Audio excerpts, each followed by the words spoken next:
Hi everyone. Again, before we get started, I just want to introduce myself. My name is Ivan Nguyen, and this is my privilege to serve the University of Toronto as the Student and Alumni Career Engagement Coordinator. And I want to first welcome and thank you for joining us today on a Thursday afternoon. Before we begin the event, I want to, I wish to acknowledge this land on which the University of Toronto operates. And for thousands of years, it has been the traditional land of the Huron-Wendat, the Seneca, and the Mississaugas of the Credit. And today, this meeting place is still home to many Indigenous people from across the Turtle Island, and we're grateful to have the opportunity to work on this land. It is worth noting that acknowledging the land is Indigenous protocol, and to recognize the land is an expression of gratitude and appreciation to those whose territory we reside on, and a way of honoring the Indigenous people who have been living and working on the land from time immemorial. It is important to understand the long-standing history that brought us to reside on the land and to understand our place within it. Land acknowledgements do not exist in the past tense, and we need to remain mindful of our ongoing responsibility in the present. So welcome everyone to our Alumni Skill Building workshop today, titled Building Impact in Your Early Career with our alumni speaker, Chaerin Song.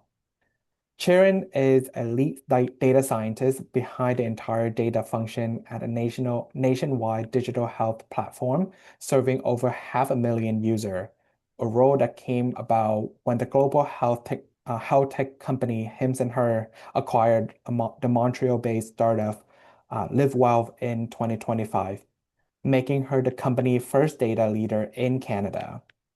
In that capacity, she does the work that would traditionally be split across multiple teams, building predictive model, designing data pipelines, running experimentation frameworks, and advising senior leadership on long-term data strategies, all at once. But here's what made her career story particularly interesting. Chaerin Bath did not follow a traditional or credential-driven trajectory. She did not attend graduate school or start her career at a top-tier tech company.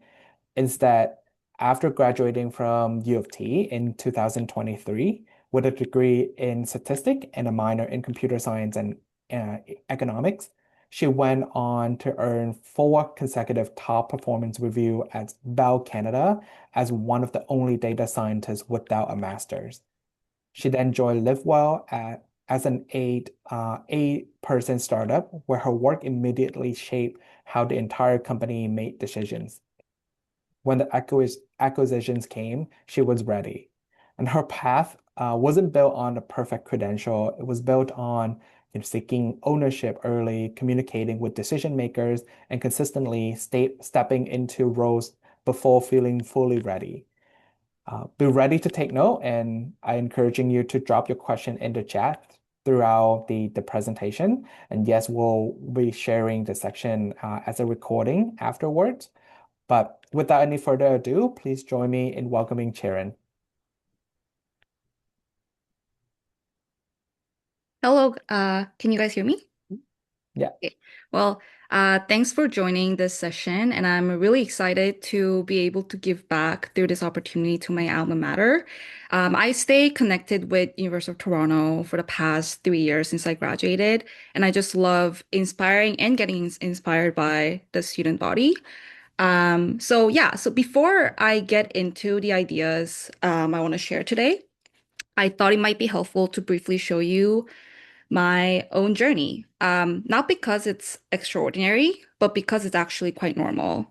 And that's kind of the point. Most of the lessons I'm sharing today came from figuring out how to create impact early on, even when I was still a student. So let me show you what my path looked like on paper. So here my path looks pretty straightforward. I studied statistics at UofT, did some research and internships, then joined Bell as a data scientist, worked at LiveWell for a bit as a first data staff, and it got acquired, and now I'm leading the data work for the Canadian unit of Hims and Hers. For those of you who are unfamiliar with LiveWell and Hims and Hers, just in general, the telehealth space, LiveWell was a Canada-based digital health startup focusing on expanding access to care through an online first experience. It was later acquired by Hims& and Hers in December 2025, a global leader in direct-to-consumer telehealth, where I currently lead the data initiatives and the team for the Canadian business. So if you just read my resume, it might look like a normal progression that might be just a bit faster than some of my peers, but um, that's actually not the interesting part of the story. What I realized early on is that career progression and impact are not the same thing. So you can spend years doing technically impressive work, and that doesn't necessarily mean it's going to move anything. And on the flip side, you can start creating meaningful impact much earlier than people expect, even when you're a student. And that's what I'm going to show you in the next slide.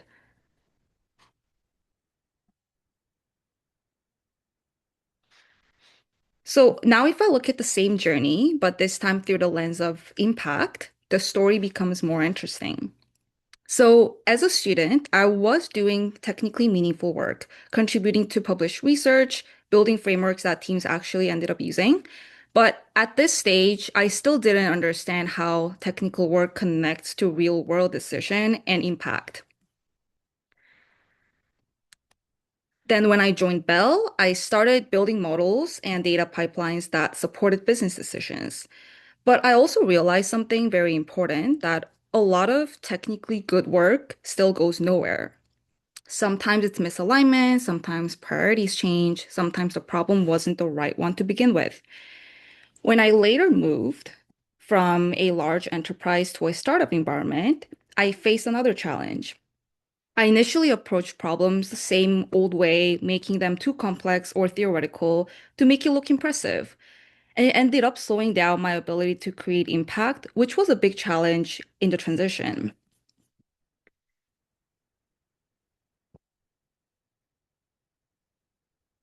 So, over a short but very dense time in the past 6 to 12 months, what changed wasn't just my technical skills. It was how I approached problems, how I communicated, and how I aligned my work with what actually mattered to the organization and the people around me. And that's exactly what today's talk is about. Before we get into the main ideas, I want to quickly set the tone for this session.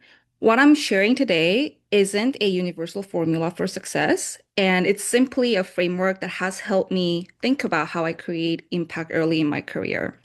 Many of these ideas come from mistake, experiments, and lessons I learned along the way, and I'm still learning how to create bigger and more meaningful impact as I progress in my own career. So rather than telling you this is the right way to do things, I just want to share what has worked for me so far. And my hope is that some of these reflections that I have give you a bit more clarity in, and even maybe some inspirations as you think about your own path, whether you're still a student in an internship or you are already in your first job. All right, so now let's talk about the central idea of today's talk, which is creating impact.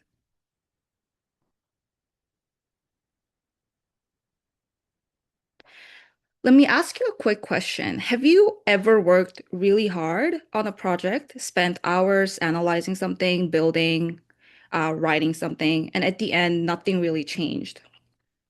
So that happened to me a lot when I first started working. I was doing a lot of work, producing a lot of analysis, but not much was actually moving the organization. And that's when I started thinking about impact using this simple analogy, the bridge. Creating impact means successfully carrying something valuable from where you are, your team, your project, your work, across the organization to the people who actually need it. So your work starts here, but impact only happens if it crosses the bridge and reaches the right destination. But the problem is, in the real professional world, the bridge is rarely perfect. Even when you have good ideas, good analysis, or good work, there are often things that prevent it from actually creating impacts. So in the next section, I am going to walk you through 9 different types of bridges that make it difficult for work to turn into real impact. Obviously, there are more than 9, but these are what I observed throughout my career so far. First, the unknown package. You spent 2 weeks writing up a quality proposal. You present it proudly, and someone asks, wait, like, what problem does this solve? You realize you never really asked. Two, the wrong destination. Your professor asks you to analyze a data set. You run every model you know and build impressive charts. The feedback comes back. Interesting, but that's not what the assignment asked. Wrong island. Three, the foggy bridge. You asked to look into the case. No clear question, no clear owner, just vibes. 3 weeks later, you have slides and reports and no idea who needs them and where they're going. Four, the broken bridge. You discover something really useful in your research project. It could actually improve how the team does things, but no one owns implementing it, so the insight just dies in a Google Doc. Five, the impossible bridge. Your professor assigns a simple project to you. Then you realize the dataset is messy, the method is advanced, and the deadline is next week. At some point, you stop grinding and start redefining the scope. Six, the crowded bridge. You're in a meeting with product, marketing, finance, and engineering. Everyone has a different priority. Progress doesn't come from pushing harder, rather, it comes from aligning the room.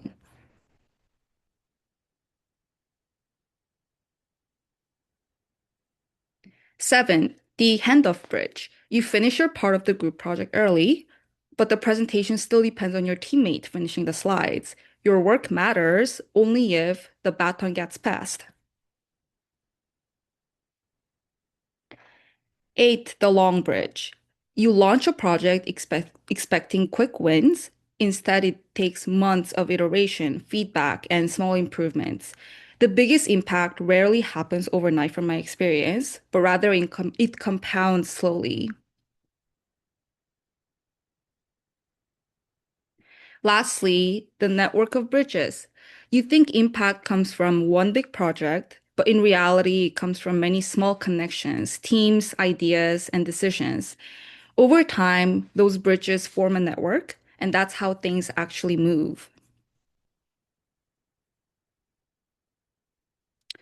So now I'm curious, which of these bridges have you actually experienced before? Maybe in a group project, a research collaboration, a part-time job, or an internship.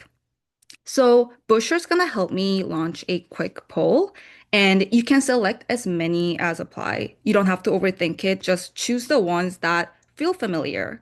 I'll give you about 30 seconds to a minute so that you guys can choose.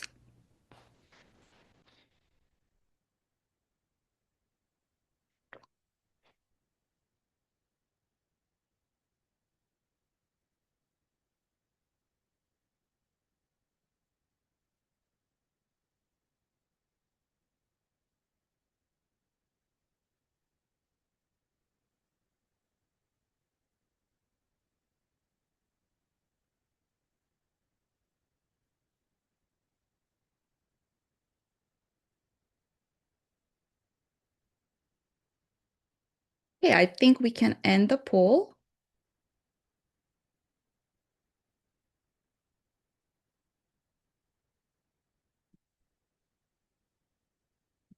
So I see that a lot of you have experienced some kind of challenging bridge already, at least one.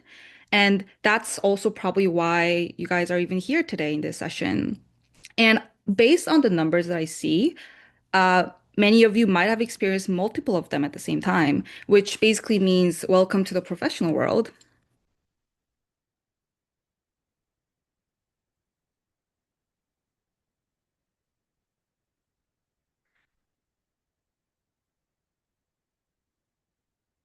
Okay. So, can you guys, can Ivan, could you help me if I can close the poll?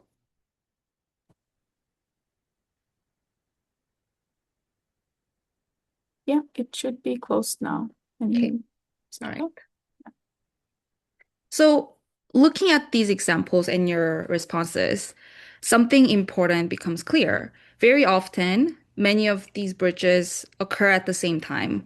The package might be unclear, the destination might be wrong, the bridge might be foggy, broken, crowded, or too long. And sometimes you even have to pass the work to someone else to finish the journey.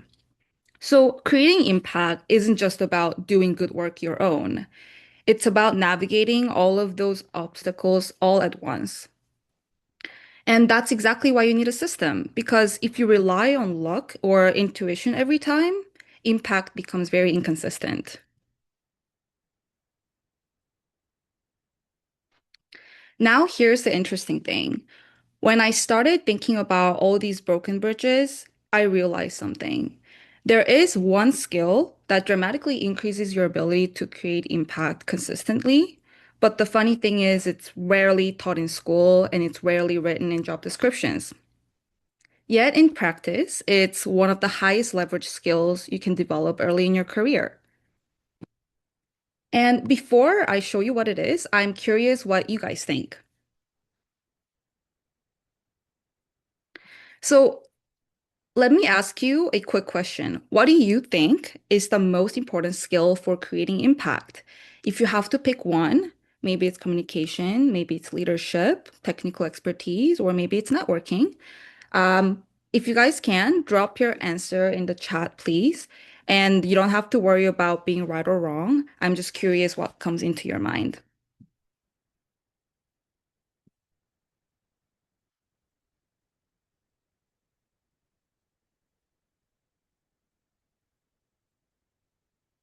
Interpersonal skill, communication, adaptability, relationship building, problem solving.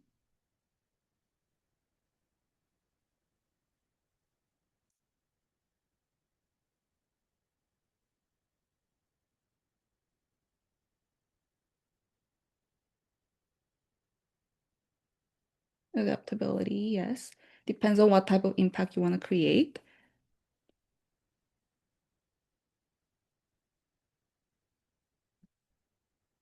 These are all great answers. And like Alana said, it really depends on the type of impact. And it's definitely more than one skill that you need in reality, right? Storytelling, yes. Um, so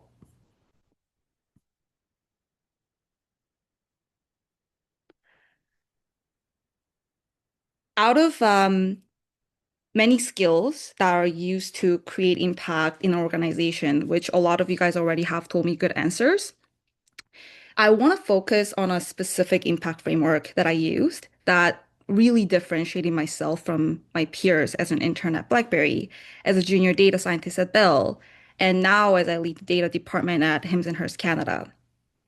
I find this especially useful for young professionals where you don't have any proven record, fancy title, big network, or even expertise.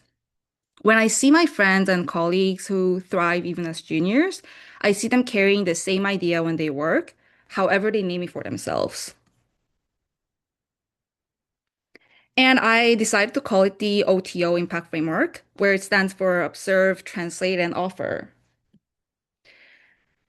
So let's start with the first part, observe. Observation means actively studying the people around you, especially the people you're trying to help or influence, not just what they do, but how they think. So, for example, pay attention to questions like what kind of questions do they ask? What problems keep them up at night? What metrics or outcomes do they care the most about? Where do things seem to slow down or get stuck for them? A lot of people think that creating impact starts with having a great idea. But in reality, it usually starts with understanding the system, the situation, and the people inside it. If you don't understand how people think, you're basically guessing what might matter to them. And after you observe, now it's time to translate. Translation means taking what you know, your skills, your analysis, your ideas, and framing in the language of the person you're speaking to. Different people care about different things. An analyst might care about the accuracy. A product manager might care about user impact. A CFO might care about costs and ROI.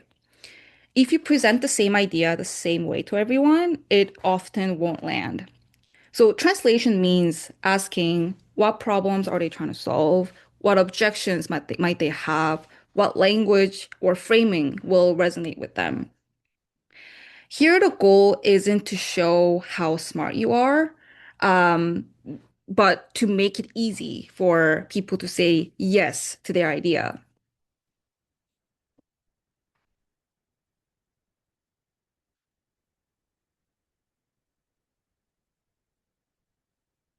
The third step is offer. This is where you combine your skills with your observations to contribute to something meaningful.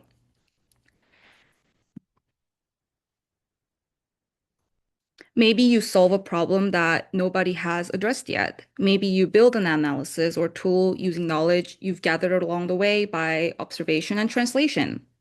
Maybe you identify an opportunity and take initiative to improve something.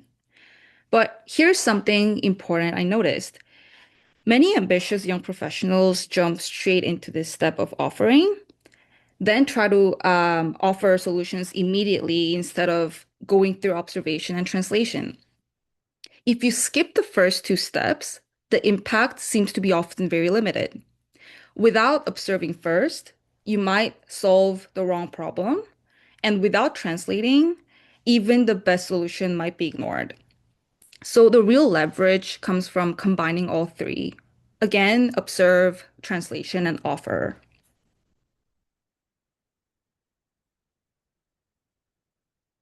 So at this point, you might question me, how about hard skills? Because those are what you really learn in universities. Aren't they what's really important? When we traditionally talk about building impact, doing a good job, or even getting hired, we tend to focus on hard skills like learning tools, technical knowledge, and domain expertise.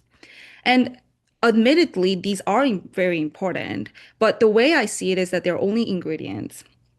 Ingredients by themselves don't create value at the end of the day if nobody transforms them into a dish that someone actually wants to eat. That's where the OTO framework comes in. OTO is the process of turning these ingredients into something useful and delicious for others, cooking the idea, shaping it, and presenting and serving in a way that fits the diner. At Bell, I watched incredibly skilled people build things that never reached a decision maker, and sometimes I was in the same spot. The most technically talented people in an organization often struggle to create impact, not because their work isn't high quality, but because it never reaches the people who make decisions. They often end up building without observing what's really needed. They present without translating into language that lands. So when you understand what the business actually needs, you can stop investing in every skill and start investing in the right ones. You become selective, and that selectivity will compound. In my case, I wasn't a top student at U of T. I didn't network very hard. I wasn't the most technical person in many rooms I've been into, but I paid close attention to what the people around me needed, how they thought, and what language made them listen. That's what got me top performance reviews at Bell, what made me the first data hire at a high growth startup, and what put me into executive rooms at 25. OTO framework really compounded in ways that raw technical skills alone doesn't, at least from my experience. So let me show you what this actually looks like in practice so that it's a bit easier for you to understand and apply in your own life. One example was executive deck making when I worked at Bell.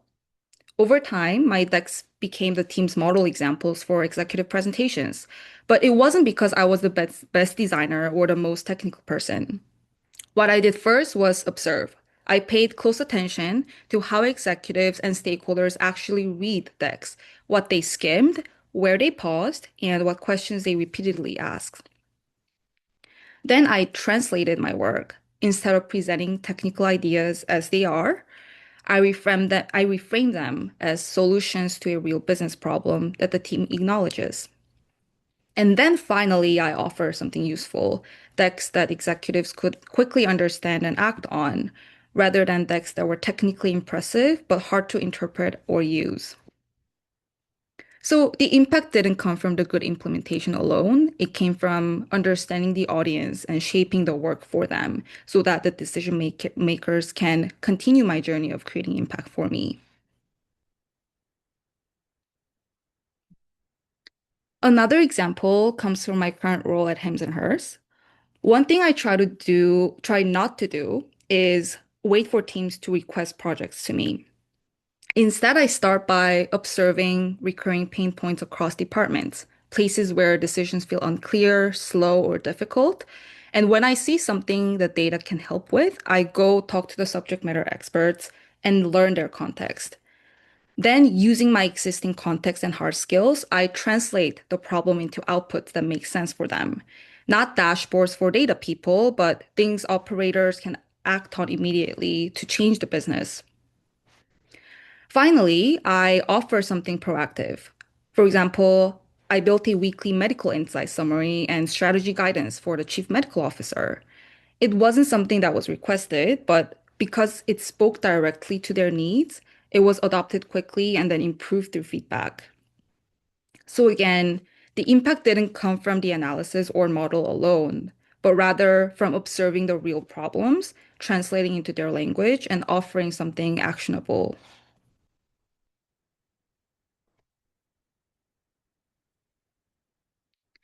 So now I want to turn the question back to you. Think of a time when you actually made a difference somewhere. It could be a group project, a student organization, part-time job, internship, even something in your family or local community. Now try to map that experience to this OTO framework. You can write it down and put it on your desk so that you can reflect it on it daily and ask these questions to yourself as you progress in your day-to-day and career. What did you observe about what people around you actually needed? How did you translate your idea or contribution so that people understand why it mattered? And what did you offer at the end that actually helped move things forward? What's interesting is that many of you probably have done this already, even if you didn't have a specific name for it. So yeah, you were basically doing OTO without realizing it, and now you just have to replicate it. Our moderator, Ivan, told me that he has an example to share with us on how he used OTO to create impact at UofT. Yeah, I can definitely share an experience that I've done when I first started in my role here at CXET and at the Division of University Advancement. I observed that, there's a target audience that both offices kind of overlapping the recent graduate within 2 years of graduation. On the DUA side, on the advancement side, we wanted to engage with those folks. We wanted to share more resources to kind of supporting them in their career journey. And on the CXS side, we have a lot of resources that we wanted to share out with people, but I think a lot of the time when recent graduate, they tend to forget that they still have access to our programming here. Um, I translated my skill set, the resources that I have to put together like a program or like a list of all the resources that are available for folks.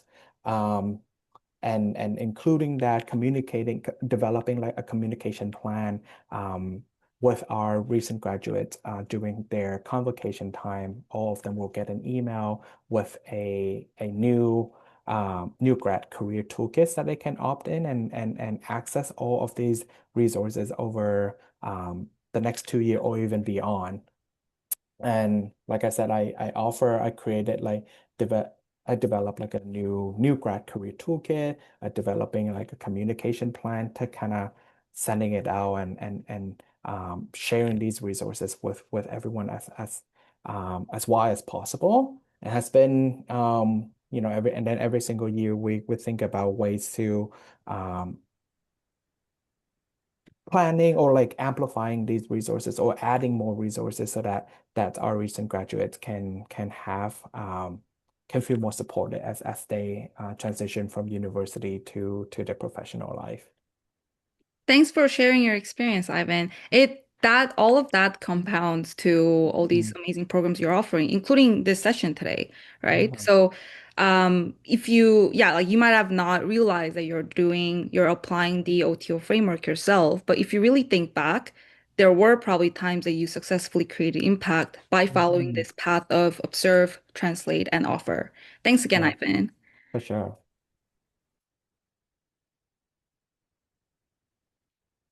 So, before we move on from the topic of creating impact and talk more about multifunction roles, I want to leave you with a few simple questions you can ask yourself daily. So feel free to take a screenshot or write them down. I genuinely think it's going to be helpful. And I also keep this in mind day to day when I work at Hims and Hers. So when you join a class, a research group, an internship, or a company, you're not just doing tasks, but you're entering into a system network of people, priorities, existing work, and decisions. So the goal is to start observing how the system actually works. This is especially used for people who are just joining a new organization. Who makes the decisions? What kinds of questions do leaders tend to ask? What depends on what else to actually get things done? And where do things tend to break or slow down? When you start paying attention to these things, you begin to see context that most people miss. You'll notice that different people can look at the same information but care about completely different things. You'll see how different teams define problems differently, and you'll start to understand what really matters in each moment. That awareness is what helps you translate your work into something that actually creates impact. And once you start seeing your experience through this, it becomes much easier to explain your impact as well, especially in interviews. For example, when I interviewed for my role at Bell back in 2023, I didn't focus only on the technical details of what I built. Instead, I talked about how I observed what the team actually needed, how I framed my work across these problems, and how the results actually helped people make decisions, even if they are low impact. In other words, I wasn't just describing what I did, but the impact of the work that created and how I got there. And interestingly, that's what really resonated a lot with the interviewers.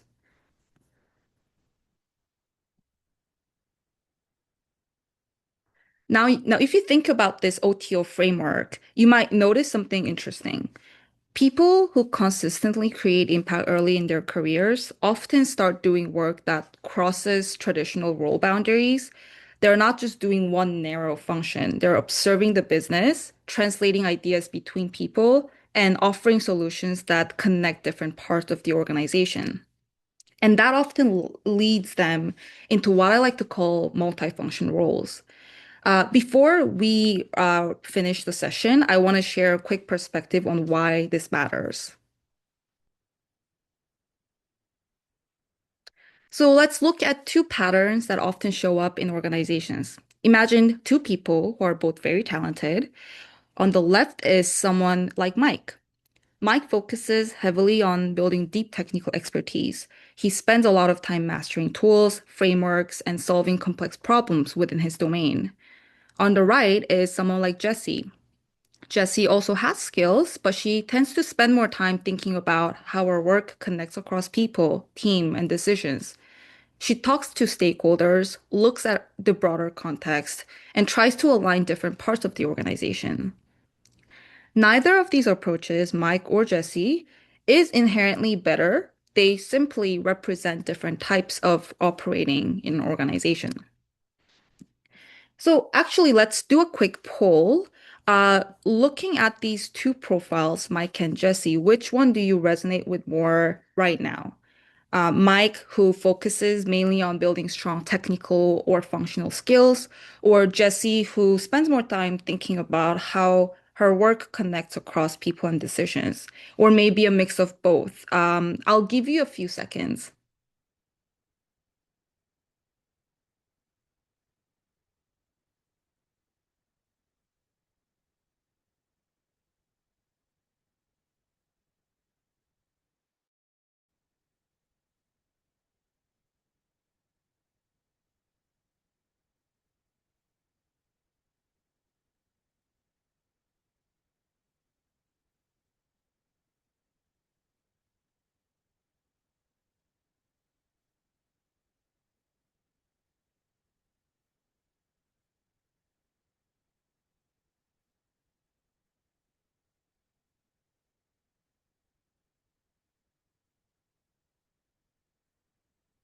Okay, I'll end the poll.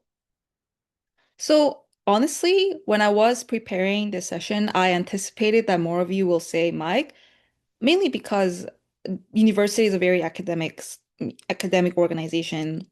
And I have noticed that when I was attending UofT, more students were leaning towards Mike, which is totally fair. And some people continue succeeding in their career as Mike.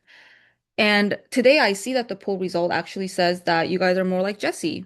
Um, and honestly, if you chose Mike, and that's completely fine, there's nothing bad about it. School tends to train us to focus on skills, knowledge, and technical masteries. And a lot of world-changing impact does come from expertise coming from people like Mike. But what becomes interesting later in organization is how these different approaches, like Mike and Jesse, shape the kind of impact you can end up creating. And that's what we're going to explore next.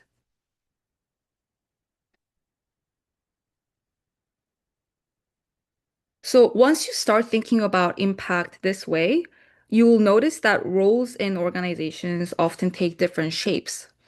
One common shape is the specialist, Mike. Specialists go very deep into a particular domain. They build strong technical expertise, produce highly reliable work within a clear scope, and they're essential for complex, high-stake problems. Organizations absolutely need this depth. But the trade-off is that the specialists sometimes have less visibility into the full system. Work may move through several hands-off before reaching the people who make decisions, and impact can sometimes depend on formal role expansion. On the other side, you often see generalists or multifunction roles like Jesse. These people operate across functions, they develop broader context, connect different teams, and often take more end-to-end ownership of problems. Because they sit closer to multiple parts of the system, feedback loops can be faster and ideas can move more smoothly and quickly. But of course, it also comes with trade-offs. Generalists risk being stretched too thin, expectations can be less clearly defined, and it requires strong self-management and prioritization to avoid losing focus or depth. So neither path is inherently better, but and organizations always need both depth and breadth. What's interesting is that people who naturally apply the OTO mindset often find themselves moving into these broader multifunction spaces over time, simply because they're naturally connecting different parts of the system.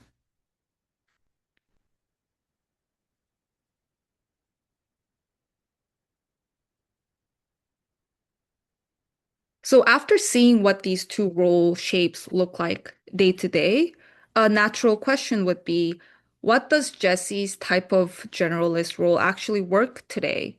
Why does it actually work today when historically it often didn't? If you go back even 10 or 20 years, multifunction roles were much less common. They were often informal, sometimes a result of limited resources, and people were very skeptical of them.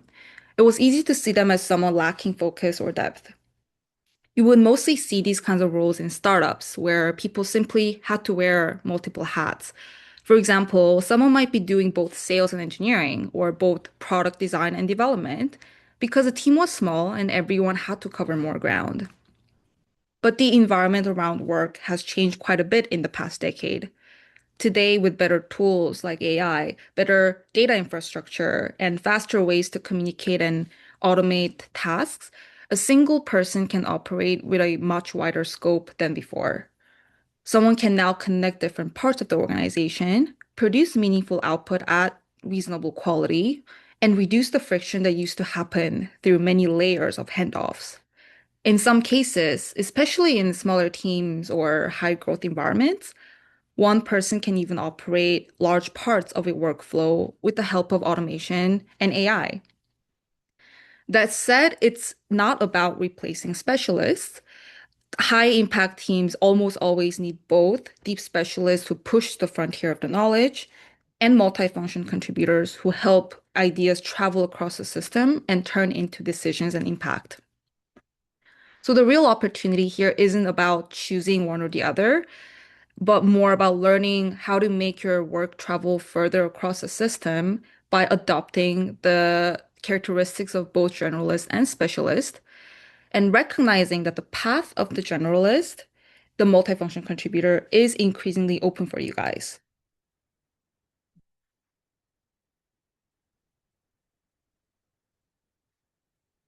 Now that we've talked about why multifunction roles are becoming more common today, the next question is, why do these roles actually, what do these roles actually look like in practice? In my experience, they tend to show up in two common patterns, role merge and level merge. So for role merge, um, sometimes impact comes from connecting two steps or more of a workflow that normally live in different teams or different roles. Instead of just doing one step and handling it off, someone takes ownership of both or more than two. That reduces friction and speeds up feedback. Another pattern, level merge, is operating across levels of abstraction. Someone might execute the work, help frame the problem, and communicate the results. So they're not just doing the implementation, but they're helping shape how the work gets actually used. And interestingly, many early career people who create impact early on, they start doing small versions of those, both level and role merge, long before it even becomes their official title and role. The reason why I'm sharing these patterns to you is not just to describe how companies work, but once you recognize them, you can start spotting opportunities to create impact in your current and future organizations, even without a formal title change.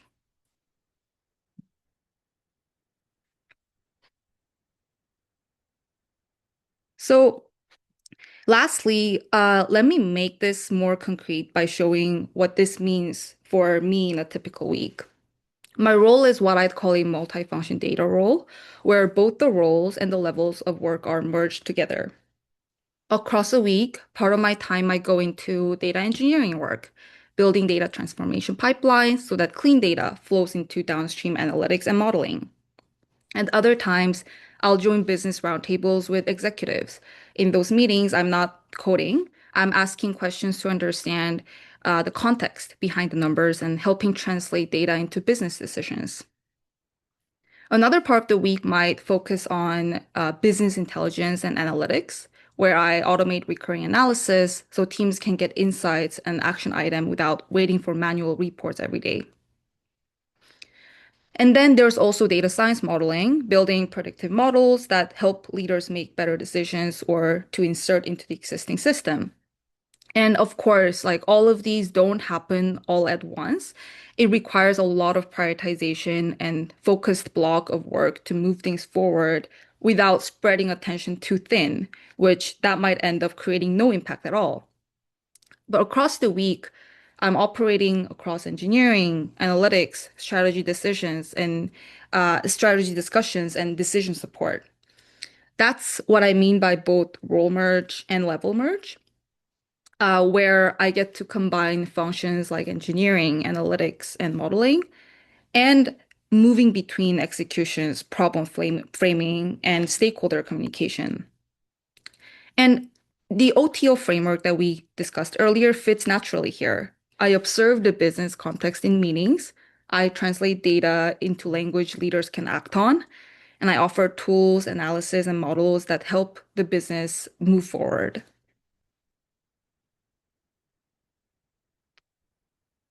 So I'll leave you with three ideas.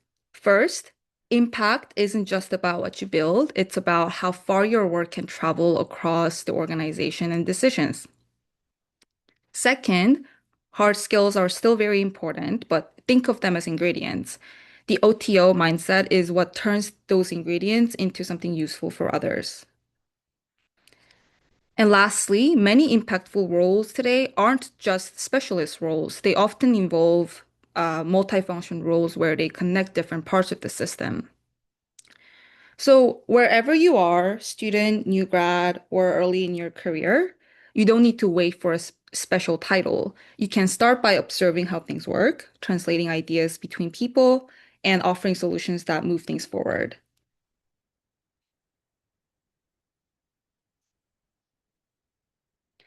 So now I would like to open the room for Q&A. And yeah, like I think Ivan, you can probably help me moderate here. Yeah, of course. No, I just wanted to first say thank you so much, Chaerin. It was really, practical strategies, and we really appreciate all the care and the everything that you have put into the presentation. We received some really great questions through registration as well. So I encouraging you folks here that are attending the workshop live right now to putting your question in the chat. But maybe I'll get started with a couple of questions from the registration list. So my first question for you is that as a junior, there often like an unspoken pressure to just execute and not questioning the work that you are given. How did you learn when it was appropriate to like push back or to reframe a problem, and how did you do it without overstepping? Yeah, that's a very good question, and I think I also had the same struggle, sometimes even today. So first, really important distinction is that questioning and pushing back are totally different things. So questioning, in my opinion, is always safe and valuable, and it's actually really bad if you don't question because you're scared. Ask questions that help you understand why and how, which is part of the observation, and that helps you build context and learn faster. And once you believe you understand the context in a specific matter and you notice something others may have overlooked, then you can raise the question rather than immediately challenge the decision before you get enough context through questions. So, a useful approach is that you explain what you are aware of and what you're seeing, and then ask what's preventing us from doing in a different way. And to be honest, like often, most experienced colleagues have more context that you don't see. And that's probably where the scare comes from because you've experienced that before. But there are still times where your question does create an aha moment in the team. I would personally push back only when I know or I believe that I understand the full context that other people have, and I still see something different that cannot be answered with the shared context. If someone clearly has deeper experience and we still disagree, surprisingly, I'm willing to oftentimes step back because, first of all, experience matters a lot. And when there are real responsibilities and consequences tied to the decision, it is often safer as a junior to step back for someone else to take care of the responsibility. So the last one would be kind of a practical tip. But yeah, again, pushing back is different from questioning. Right. Thank you, Chaerin. I think the second question is also kind of tying back into someone being young and being like a young professional. So a lot of young professionals struggle to be taken seriously in a room with more experienced colleague, as you mentioned. What actually moves the needle on earning credibility early, in your opinion? Yeah, like I believe that even as a junior, there are always areas where you know more than others in the room. So, like example, a junior software engineer may know more hands-on technical skills and, recent technological advancement than non-technical stakeholders. They might be more familiar with newer technologies than their boss or senior leaders. So, the key is to recognize your strength in the room, and this can change as you move across different rooms.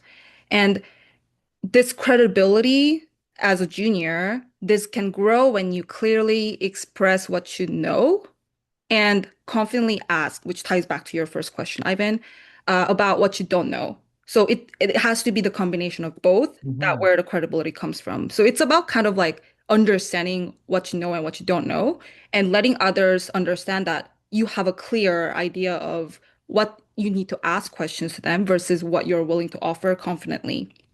So, practical habits that build credibility would be like asking thoughtful questions, speak up when you have real insights, which Hmm. again ties back to the first question. No, for And sure. be transparent about knowledge gaps because it's very normal as a junior or even as a senior to have gaps depends on the project that you're working in.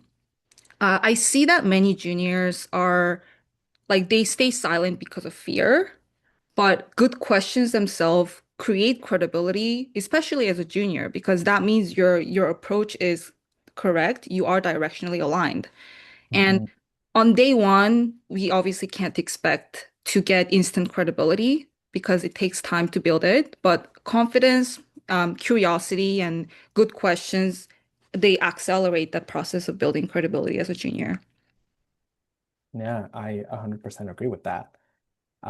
We have a couple of questions in the chat. I also want to be mindful of the time as well. We have 6 more minutes or so, so maybe we'll take these two live questions and we'll wrap it up from there.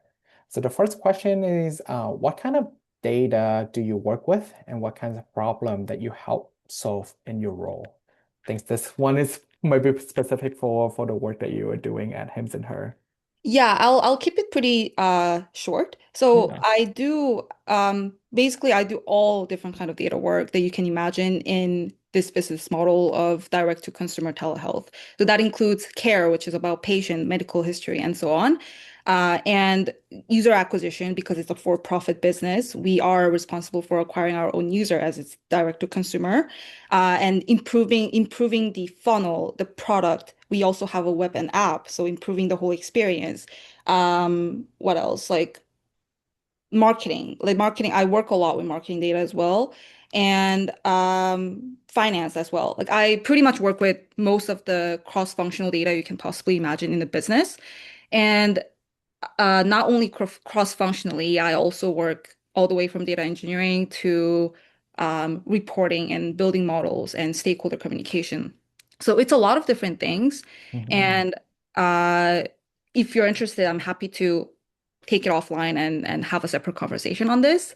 But the kind of problems that I would solve is very cross-functional. One week I might focus working for the chief medical officer on a care and patient problems. And that can be either building a dashboard, it can be building a ML model to, predict patient intent, patient medical risk, and so on. So it's very diverse. And yeah, like again, if you're particularly interested in the data work I do, I'd be happy to continue the conversation after the session. That sounds very interesting and intense at the same time. Yeah, that's why Uh, prioritization is very, very crucial. And I still am learning how to prioritize my time as efficiently as possible. Amazing.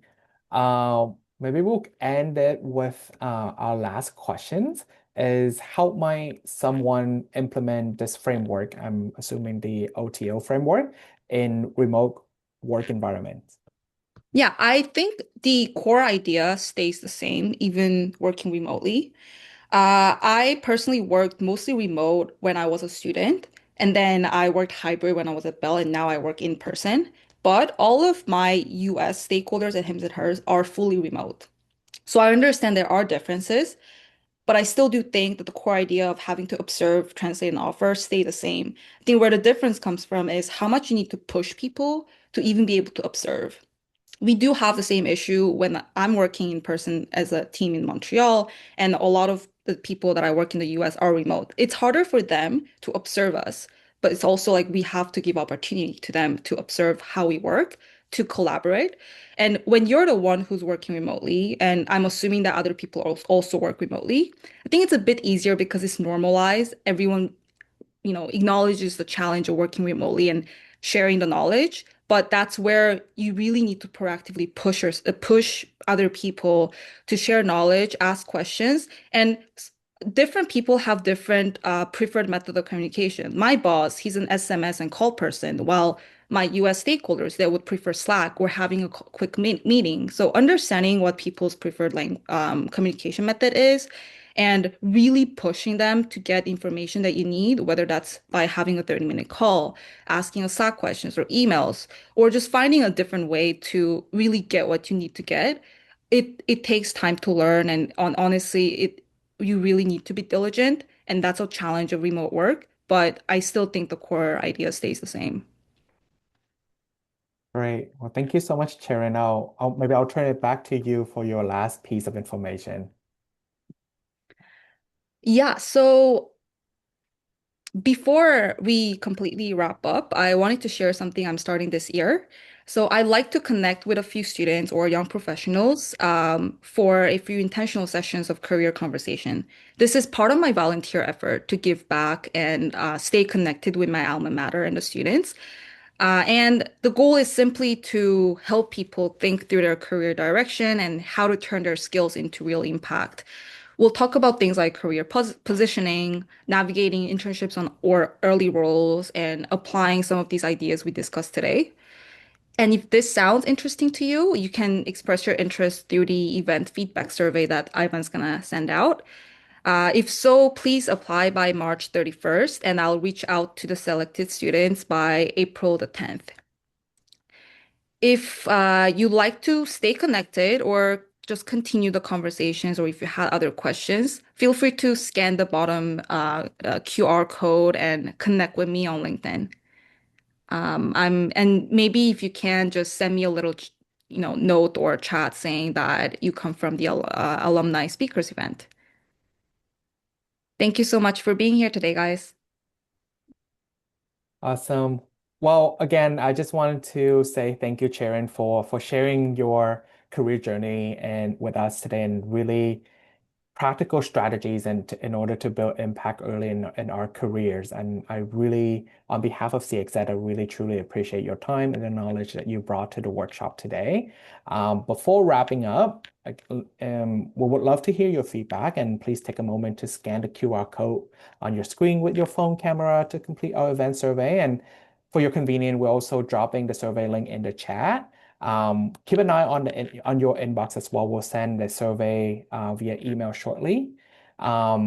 Again, as Chaerin mentioned, if you're interested in connecting with her in the next few months, please also make sure that you fill out the feedback form, and Chaerin will reach out to two, I guess, lucky student or recent grad. We'll share the recording of the webinar with you by email in the next couple of weeks or so. So don't worry if you missed something today. Please also visit Career Exploration and Education website for more information about other career programs and services that are available to you. Throughout the year, though, we host a variety of different events designed to create valuable opportunities for you to connect with each other and with our alumni community. So keep an eye out on our website, on CONX, for future opportunity to engage with us. You can also join us on UofT Hub on 10,000 Coffee. This is a free online networking platform for UofT alumni and students. The platform makes networking easy and efficient. You can either connect with other members directly at your convenience or opt in for like a monthly introduction features, which match you with someone based on your industry or your professional background. Again, thank you for joining us today at our workshop, where we're really looking forward to seeing you again at our future events. Thank you.